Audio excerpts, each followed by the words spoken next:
তোমরা লড়াই করো, সংগ্রাম করো, হত্যা করো, কতল করো আল্লাহর রাস্তায়। এই শব্দটার ব্যাখ্যা করতে গিয়ে আমার মনে হচ্ছে আল্লাহ কতলের পক্ষে, মারামারির পক্ষে। এই কারণে উনি পক্ষে কথা বলেছেন, কারণ দুনিয়ার মানুষের চরিত্র উনি জানে। পুলিশগুলো মানুষকে ডান্ডা দিয়ে ঠান্ডা করে এমনিতে না, কিছু মানুষের চরিত্র ওই রকমই।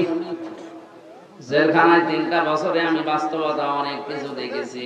এমন এমন মানুষ জেলে আছে 30 বছর 32 বছর জেল খাটছে, ওর কোনো পরিবর্তন নেই। ও আগে যা ছিল এখন তার চাইতে আরো বেশি হয়েছে। যাদের নাম নিয়ে সিনেমা তৈরি হতো এদেশে, সুইডেন আসলাম,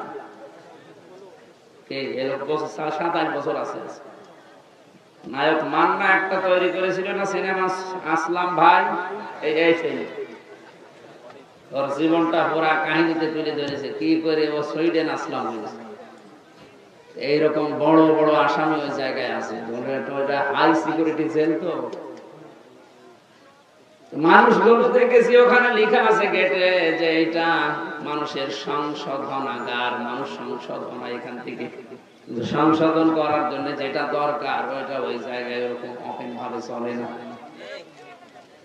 ওখানে যদি মানুষ যারা আসামি হয়ে যায়, বলতো আপনার মার্ডার মামলায় মনে করেন 30 বছর জেল, যদি আপনি পরে কোরআন মুখস্থ করে 5 ওয়াক্ত নামাজ আদায় করে তাহাজ্জুদ পড়ে আপনার আচরণ দিয়ে প্রমাণ করতে পারেন যে আপনি ভালো হয়ে যাচ্ছেন, 30 বছর না আপনার 5 বছর পরে বের করে দেওয়া হবে। আমার মনে হয় 1,10,000 আসামি আছে দেশে, প্রায় 1 লাখ মানুষের হাফেজ হয়ে দিত।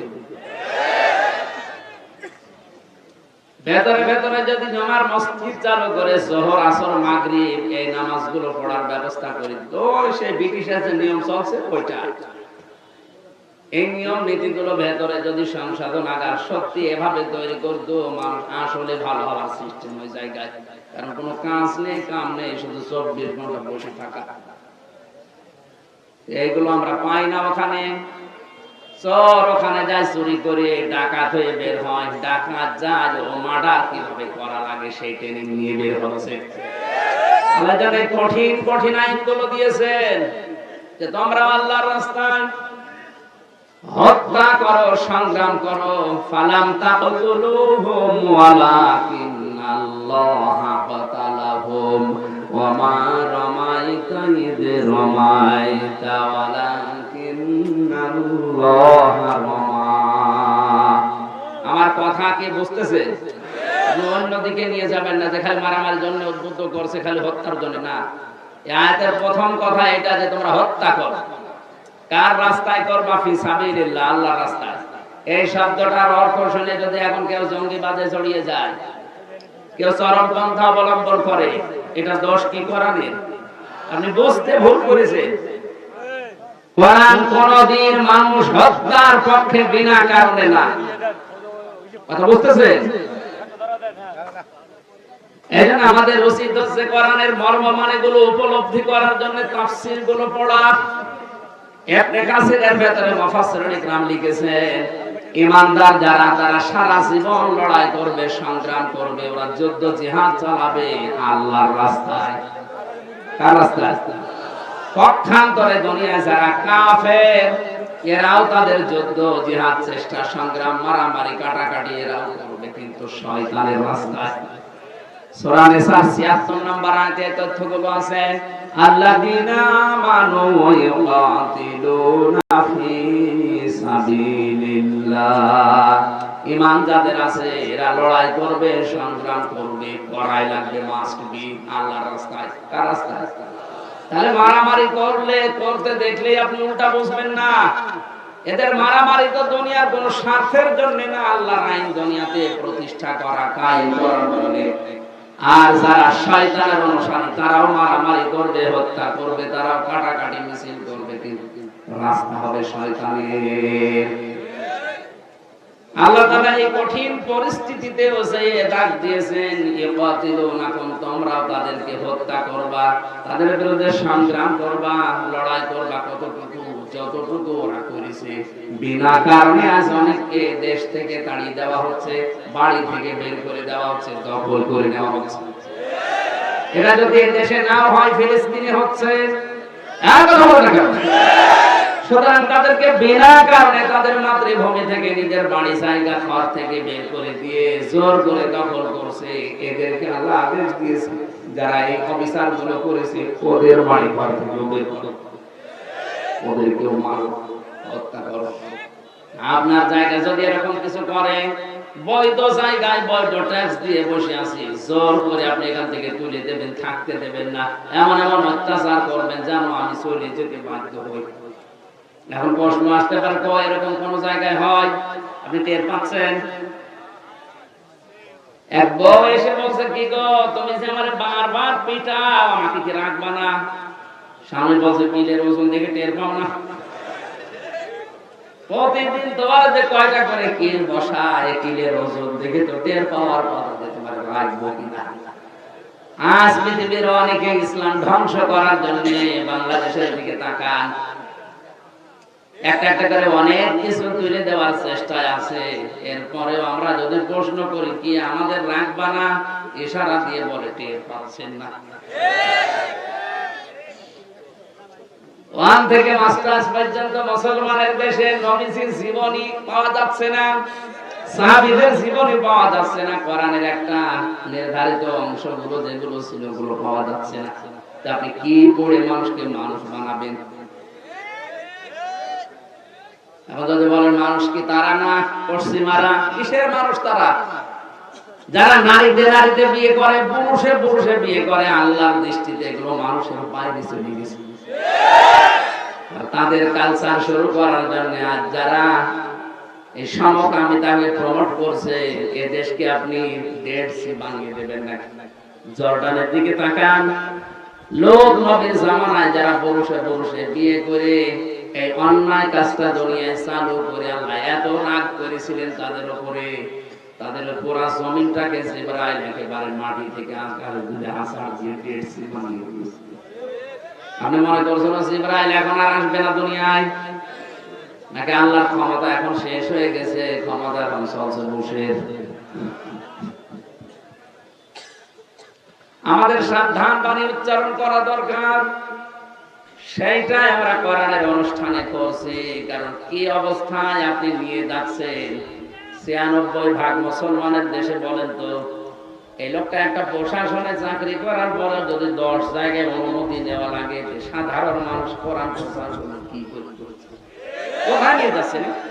আমি কি এখানে মারামারি করার জন্য, ডাকাতি করার জন্য, চুরি করার জন্য ট্রেনিং দিচ্ছি? ৫০,০০০ মানুষ যদি হয়, অন্তত ৫ জন মানুষ যদি দিনের দিকে ফিরে আসে, জীবন সাকসেস। কিয়ামতে মহান আল্লাহ এর আমলনামা দেখাবে, বলবে তুমি হজ করেছো, বলবে জীবনে হজ করার টাকা কোথায় পাবো? না, তাফসীর মাহফিল দিয়েছিলে, সেখানে হজের বয়ান হয়েছিল, উদ্বুদ্ধ হয়ে অনেক টাকাওয়ালা মানুষ হজে গেছে, যাদের হজ কবুল হয়েছে, এরকম মানুষের আমলনামা সওয়াব তোমাকে আল্লাহ দিয়ে দিয়েছে। এই নেশায় যেগুলো করছে, তারা কোন দরকার আছে লক্ষ লক্ষ টাকা খরচ করে আপনাকে দিনের বেলা এখানে নিয়ে এসে ওদের ভেতরে বসিয়ে রাখা? লোকটার উদাহরণ দিচ্ছিলাম এমনিতে না, বাস্তবতা যেটা দেখতে পাচ্ছি। আহারে কি চলছে! কোরআন প্রচার করতে গেলে ৯৬% মুসলমানের দেশে যদি এত বাধা আসে, তাহলে হিন্দুদের দেশে কি হবে বলেন তো? টের পান না কিলের ওজন দেখে যে কি করবো? তোমার টের পেয়ে গেছি। এই জন্য আল্লাহ লড়াইয়ের কথা বলেছে, টিকে থাকার জন্য তোমাকে ওরা যে যে আচরণ করেছে ওইভাবে তোমার আচরণ করো, কিন্তু সাবধান, ওয়ালা তা'তাদু, সীমা লঙ্ঘন করবা না। কেউ যদি ১ চড় তোমাকে দেয়, তুমিও ১ চড় দিতে পারো অনুরূপ, কিন্তু ২ চড় দিলে আবার অবিচার হয়ে যাবে। কেউ যদি বাড়ি থেকে বের করে দেয়, তোমার বিনা কারণে মামলা দিয়ে ধরিয়ে দেয়, এরকম পরিবেশ আপনি ধরিয়ে দাও, কিন্তু সাবধান, সীমা লঙ্ঘন করা যাবে না।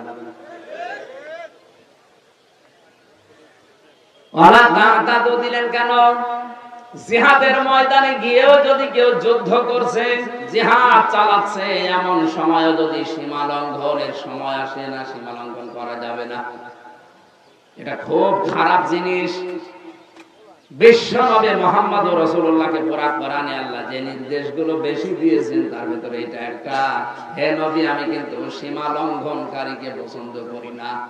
ইন্নাল্লাহা লা ইউহিব্বুল মু'তাদিন। যারা সীমা লঙ্ঘন করে, ক্রস করে চলে যায় বর্ডার, তাদেরকে আমি আল্লাহ পছন্দ করি না। কে বলছে?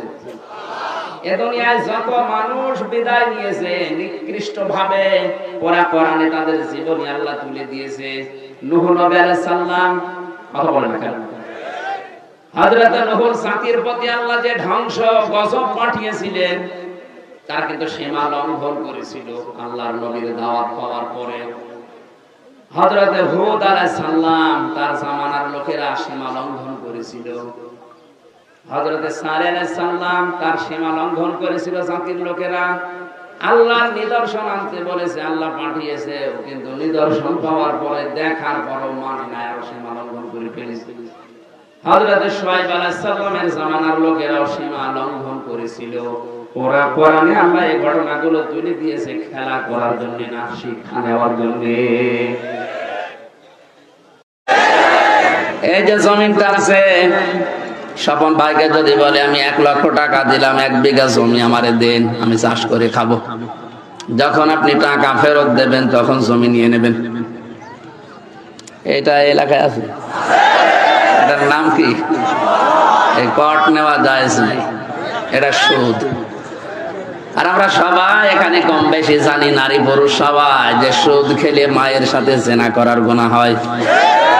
সুতরাং এই কট নিয়েছেন কারা? হাত তোলেন তো। না, এটা আমরা হাসির খোরাকি না, আমরা ওয়াজ এখন থেকে আমল করবো। আরে ভাই, আমার ইবাদত বলতে গিয়ে ওয়াজ যদি কবুলই না হয়, তো ছাতা করে আমি করবো কি?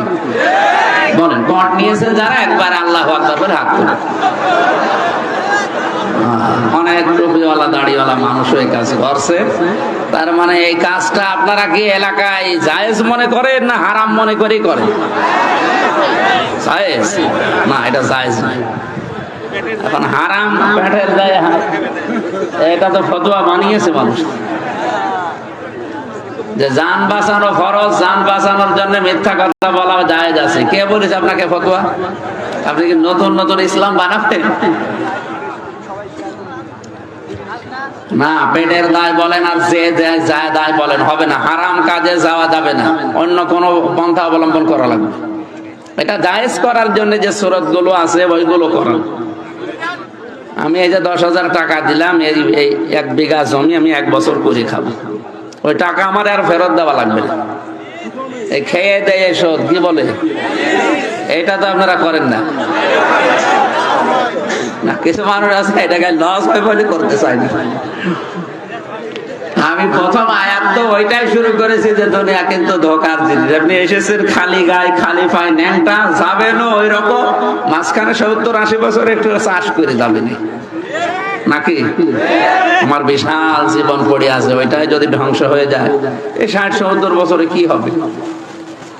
এই জন্য পেটের দায় বললে আর এ দায় ও দায় হবে না। আমি তার উদ্বুদ্ধ করতে পারি না, আর আমার হাতে সেই ক্ষমতাও এখন নেই। যাদের হাতে এইটা আছে, এই মানুষগুলো যদি চেষ্টা করতো, যাকাত ভিত্তিক অর্থনীতি বাংলাদেশে যদি কায়েম করতো, 53 বছর দেশটা স্বাধীন হয়েছে, এই দেশের সুদের 4 আনাও থাকতো না।